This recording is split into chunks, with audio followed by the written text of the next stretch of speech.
তো বন্ধুরা, তোমাদের আগামীকাল কিরকম যেতে পারে সেটা একটু দেখে নাও। আগামীকালের জন্য কি এনার্জি আছে সেটা একটু দেখে নাও। ওকে, এখন কিছুদিন কালেকটিভ রিডিং বন্ধ থাকবে, 2-3 দিন। তারপরে সব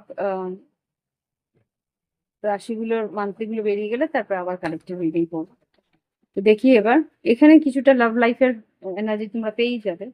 তো দেখি এবার এঞ্জেলস প্লিজ আমাকে দেখাও আমার কালেকটিভ বন্ধুদের সাধারণ জীবনে কি ঘটতে পারে, সাধারণ জীবনের জন্য।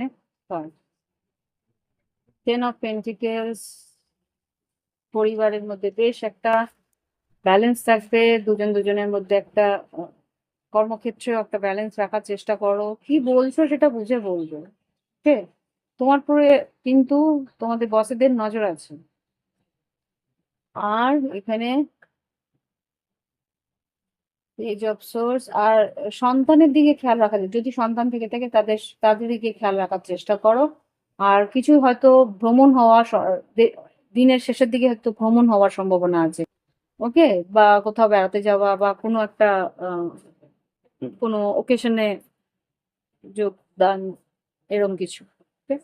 দেখি লাভ লাইফে কি আছে, ওকেশনে কোনো কোথাও একটা পার্টিতে অ্যাটেন্ড করা, এরকম কিছু হতে পারে।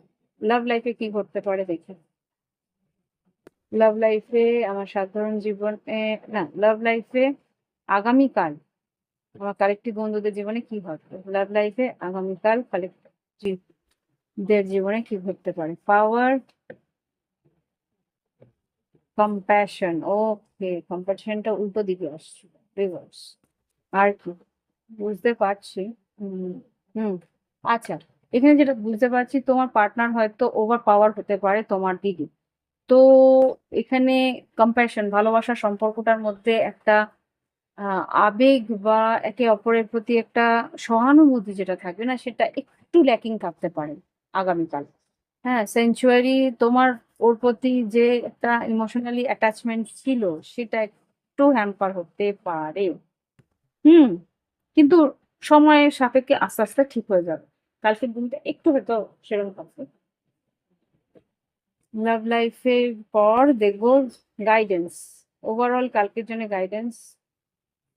হিয়ার এন্ড নাও, এই মুহূর্তে বাঁচো, কি হয়েছে সেটাকে নিয়ে জাজ করো না।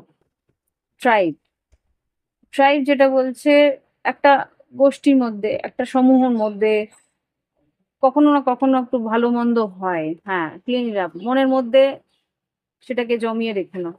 ওকে, যেই তোমার সঙ্গে আছে সে কিন্তু তোমার জন্য বেশ দামি, নাহলে সে তোমার জীবনে থাকতো না, তাই না?